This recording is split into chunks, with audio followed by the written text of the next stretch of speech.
आज आम आलोचना करवा कल्याणकारी संज्ञा दुष्प्राप्यता संज्ञा पर देखा कल्याणकारी संज्ञा कौन हो आडम स्मिथ जो संज्ञा देते से संपद संज्ञा देते हाँ ना नहीं संपद संज्ञा से कौन करते केवल संपद को प्राधान्य दि जाता संपद ही मनुष्यर आवश्यकता पूरण करा हाँ ना नहीं एठारे केवल भौतिक पदार्थ संपद पदवाच्य बोली कहुला भौतिक पदार्थ बिना कौन सी जो अभौतिक पदार्थ रही से अभौतिक पदार्थ को से संपद बोली कही नथिले किंतु संपदर डेफिनेशन अनुसार जो भौतिक बा अभौतिक वस्तु जहाँ मानवर कल्याण साधना करुच्ची ताको आमे कौन बोली कहूचे संपद बोली कहले से कौन करथिले केवल संपद को अधिक गुरुत्व देथिले किंतु कल्याण विषय से टोटाली आलोचना करी नथिले बुझि पाला ना नहीं सेइथि पई आउ जणे अर्थशास्त्री जे थिले से कौन कले कल्याणकारी संज्ञा प्रदान कले आउ कि से अर्थशास्त्री आल्फ्रेड मार्शल किया झियो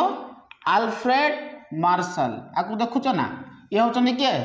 आल्फ्रेड मार्शल ये जो आल्फ्रेड मार्शल जे थिले ये कौन कले ये तांकर संज्ञा को अर्थात संपद संज्ञा को कौन कले खंडन करी समालोचना करी से आउ गोटे संज्ञा देले जदि भी आमको संपद मनीष बंचापी संपद अपरिहार्य निहाती दरकार तथापि जदि संपद दरकार होची तो संपद द्वारा आमको कल्याण भी प्राप्त होची से कल्याण विषय आपण कौन पे आलोचना कले नहीं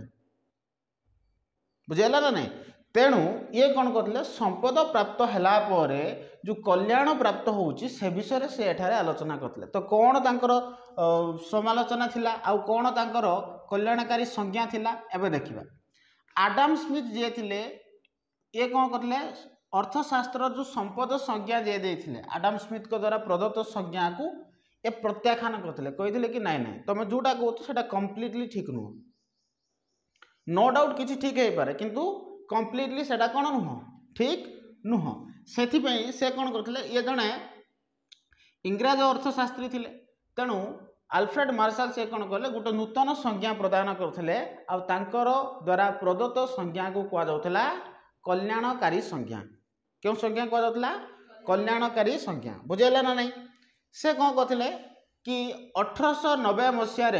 एक पुस्तक लिखिले क्यों मसीह 1890 मसीह एक पुस्तक लिखिले तांकर पुस्तकर नाम थिला अर्थशास्त्रर तत्वबली मन रखि तो क्यों पुस्तक थिला अर्थशास्त्रर तत्वबली क्यों मसीह प्रकाशित होता 1890 मसीह 1890 1890 मसीह तांको द्वारा प्रदत्त बा तांको द्वारा प्रकाशित पुस्तकर ना थिला कौन अर्थशास्त्रर तत्वबली आउ ए जो अर्थशास्त्रर तत्वबली जो बही थिला तांकर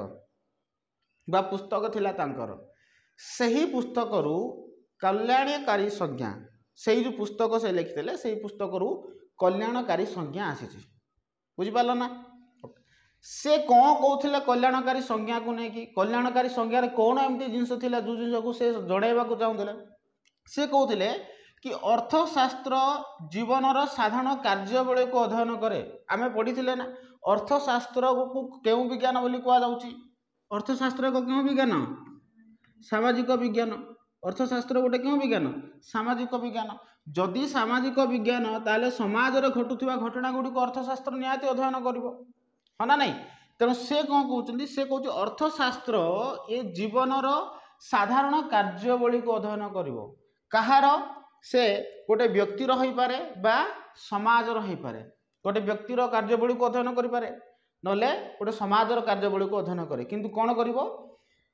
से समाज तथा व्यक्तिर साधारण कार्यावली दैनंदिन जीवन में व्यक्ति कौन कौन करुच्ची ताकू अध्ययन करिवो किए अर्थशास्त्र बुझीपाल ना नहीं किए कहले एटा आल्फ्रेड मार्शल किए कहले आल्फ्रेड मार्शल कहते कि अर्थशास्त्र कौन करिवो गोटे साधारण जीवनवली को अध्ययन करिवो समाज रे गोटे व्यक्तिर हो बा गोटे समाजर हो से साधारण कार्यावली को अध्ययन करिवो आ अध्ययन करिवो किंतु से जो अध्ययन करूची से माने कौन ये जो କାର୍ଯ୍ୟवली को अध्ययन करुच्ची अध्ययन करने पर यह मानवर किपरि कल्याण साधन करे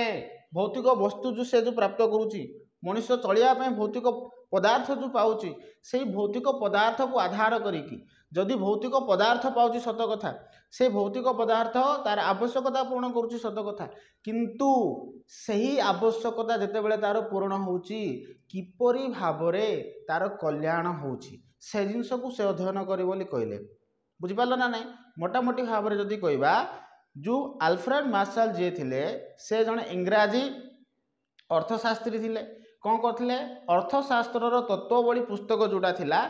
1890 रे सेटा पब्लिश होता प्रकाशित होता तांकर सही पुस्तक रु कौन कि कल्याणकारी संज्ञा बाहरी थिला से कल्याणकारी संज्ञा से कहूँ कि जड़े अर्थशास्त्र कौन करे कि गोटे समाजर गोटे व्यक्ति हो बा समाजर जीवन शैली हो मनीष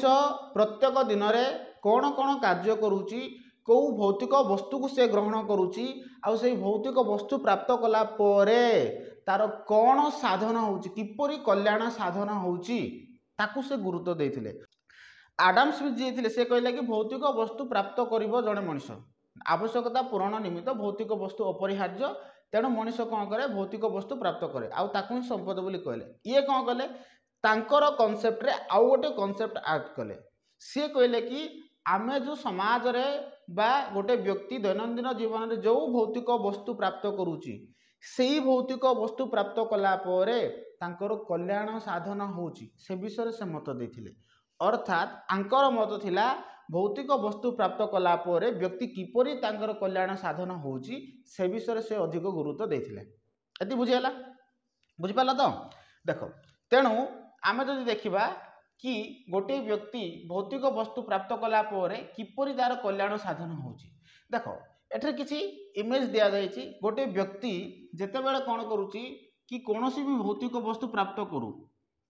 तार कल्याण साधन होउची ना नै आमे देखिबा देखो ये कौन कहला अर्थशास्त्र मानव जीवन रो साधारण कार्यावली को अध्ययन करे एबे ही आलोचना कला आमे गोटे समाजर हो गोटे व्यक्तिर हो साधारण कार्यावली से कौन कौन करूची ताको अध्ययन करबा दायित्व कार अर्थशास्त्र हाँ कि नहीं आउ कौन करे ये कहूँ यही साधारण कार्यावली भौतिक द्रव्य गुड़िक आरोहण बा व्यवहार सहित घनिष्ठ संपर्क रही अर्थात व्यक्ति जहाँ भी करुच्ची दैनंदिन जीवन में सही कार्य कहा सहित जड़ित भौतिक वस्तु सहित जड़ित से भौतिक वस्तु को से ग्रहण करे ताको व्यवहार करे हाँ कि नहीं किंतु आउ गोटे जिनस कहले ग्रहण कला परे कौन करुच्ची ताहा मानवर कल्याण साधन करे अर्थात मानवर कल्याण साधन पाई आवश्यक भौतिक वस्तुर प्राप्ति और व्यवहार को से अधिक गुरुत्व देइछंती अर्थात आमे कहि परिबा से जड़े व्यक्ति जेतेबेले कोनोसी भौतिक वस्तु को ग्रहण करुच्ची आमे गोटे कार्टा गोटे भौतिक वस्तु ना नहीं ये भौतिक वस्तु को जेतेबेले ग्रहण करुच्ची आल्फ्रेड मार्शल को मतरे ये व्यक्ति को कल्याण देउची ना नहीं किसी कल्याण तो करुच्ची एबे सपोजली तुम पाखे कारटे अच्छी सडनली तुम परिवार सदस्य किए जदि असुस्थ हो गला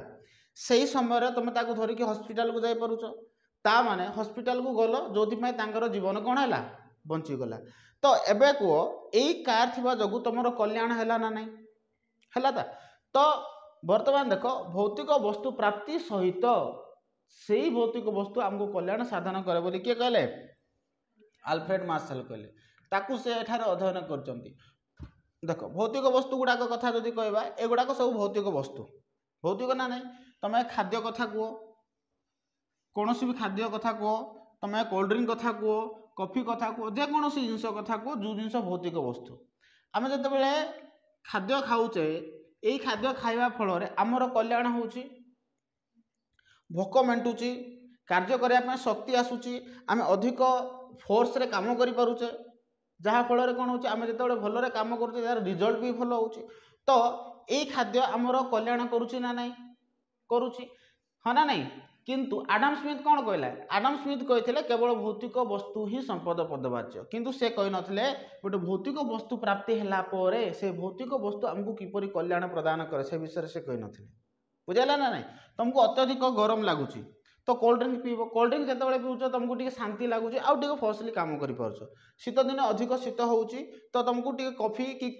किसी टी किसी भी ना तुम टे तुमको फुर्ती लगुच तुम कम कर तो भौतिक वस्तु आम जो प्राप्त करुचे से ही भौतिक वस्तु आमर कौन करुच्ची कल्याण साधन करुच्ची।